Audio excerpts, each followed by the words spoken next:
Halo teman-teman, jumpa lagi bersama saya Marta Tri. Jadi, di video kali ini kita akan bahas soal TWK, yaitu soal prediksi part 4. Untuk teman-teman yang belum subscribe, jangan lupa subscribe ya, karena subscribe itu gratis. Tanpa berlama-lama lagi, kita langsung ke soal-soalnya.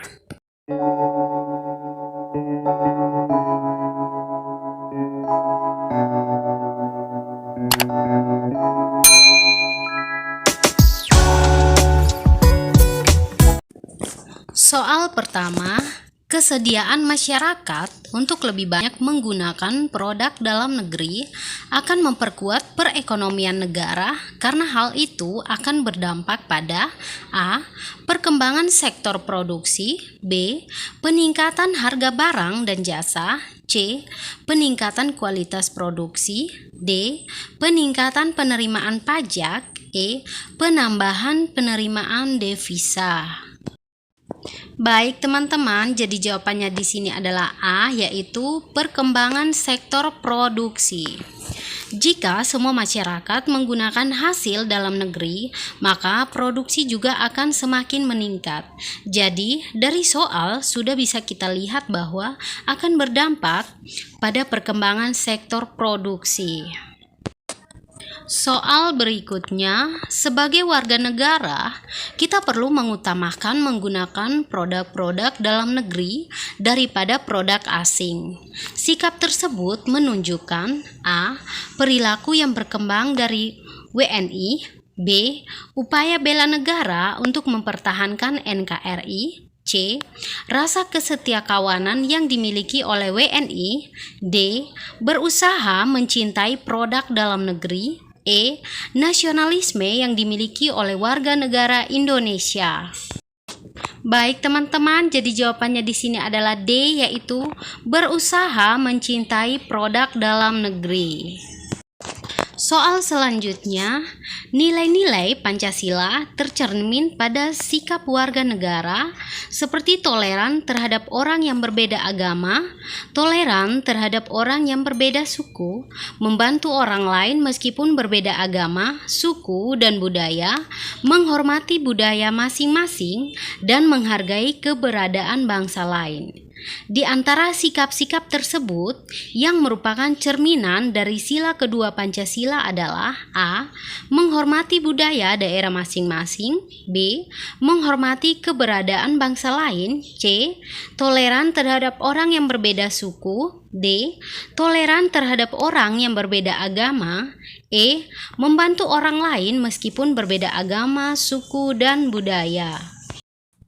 Baik teman-teman, jadi di sini yang merupakan cerminan dari sila kedua Pancasila adalah E, yaitu membantu orang lain meskipun berbeda agama, suku, dan budaya. Sedangkan opsi A, yaitu menghormati budaya daerah masing-masing termasuk pada sila ketiga, B. Menghormati keberadaan bangsa lain termasuk pada sila ketiga, C. Dan juga D adalah termasuk sila ketiga dan juga sila ke-1.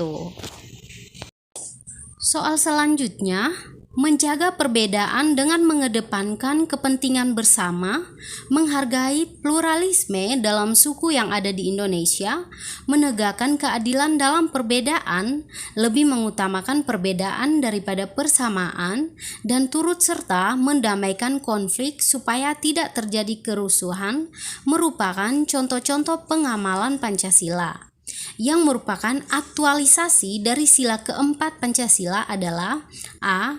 Turut serta mendamaikan konflik supaya tidak terjadi kerusuhan, B. Menegakkan keadilan dalam perbedaan, C. Menghargai pluralisme dalam suku yang ada di Indonesia, D. Lebih mengutamakan perbedaan daripada persamaan, E.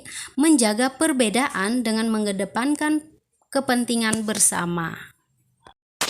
Baik teman-teman, jadi pertanyaannya di sini adalah aktualisasi dari sila keempat Pancasila. Jadi untuk jawabannya di sini adalah A, yaitu turut serta dalam mendamaikan konflik supaya tidak terjadi kerusuhan. Jadi teman-teman, pluralisme di sini adalah atau artinya itu sama dengan keberagaman. Untuk teman-teman yang belum tahu artinya pluralisme, saya jelaskan di sini ya. Dan juga untuk opsi yang lain, teman-teman bisa lihat sendiri ya jawabannya, termasuk sila keberapa. Soal selanjutnya, perhatikan pernyataan-pernyataan di bawah ini. Yang pertama, mengakui adanya Tuhan yang Maha Esa. Kedua, gemar melakukan kegiatan kemanusiaan. 3. Suka menolong orang lain. 4. Selalu mementingkan kepentingan umum. 5. Bersikap adil terhadap sesama.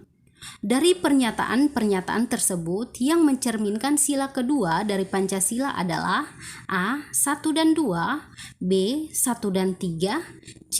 2 dan 3, D. 2 dan 5, E. 3 dan 4. Baik teman-teman, jadi dari pernyataan-pernyataan di atas yang mencerminkan sila kedua adalah 2 dan juga 3, yaitu gemar melakukan kegiatan kemanusiaan dan juga suka menolong orang lain. Sedangkan pada poin pertama yaitu mengakui adanya Tuhan yang Maha Esa termasuk pada sila ke-1. Yang keempat pada sila ketiga dan yang kelima termasuk pada sila butir-butir sila yang kelima. Soal selanjutnya, ancaman terhadap keutuhan wilayah dan kelangsungan hidup Indonesia tidak hanya menjadi tugas dan tanggung jawab TNI, tetapi juga menjadi tugas dan tanggung jawab seluruh rakyat Indonesia. Hal ini sesuai dengan pernyataan bahwa A. Komponen utama pertahanan adalah TNI. B. Pertahanan bersifat semesta. C. Pertahanan bersifat ofensif aktif. D. Pertahanan negara bersifat defensif pasif. E. Pertahanan negara menganut sistem perang gerilya. Baik teman-teman, jadi jawabannya di sini adalah B, yaitu pertahanan bersifat semesta. Jadi arti kata semesta di sini adalah sama dengan menyeluruh. Jadi untuk pertahanan negara di sini bukan tugasnya TNI saja, tetapi seluruh rakyat Indonesia.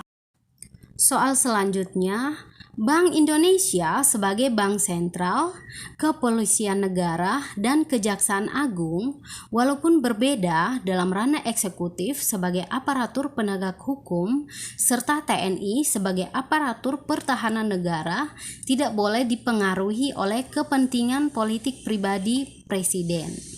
Hal ini adalah bukti penerapan konstitusionalisme, yaitu A. Dominasi lembaga. B. Hubungan lembaga. C. Independensi lembaga. D. Keterkaitan lembaga. E. Pengaturan lembaga. Baik teman-teman, jadi jawabannya di sini adalah independensi lembaga. Jadi independensi di sini sama dengan bebas atau tidak terpengaruh oleh apapun. Sedangkan dominasi sama dengan menguasai atau mendominan. Jadi kepentingan pribadi presiden tidak bisa mempengaruhi bank sentral, kepolisian, dan kejaksaan agung walaupun berada dalam ranah eksekutif. Artinya mereka bersifat bebas, tidak terpengaruh pada kepentingan presiden. Oke teman-teman, sekian video dari saya. Semoga video ini bermanfaat untuk teman-teman. Jangan lupa like, subscribe, dan juga share ke semua sosial media teman-teman.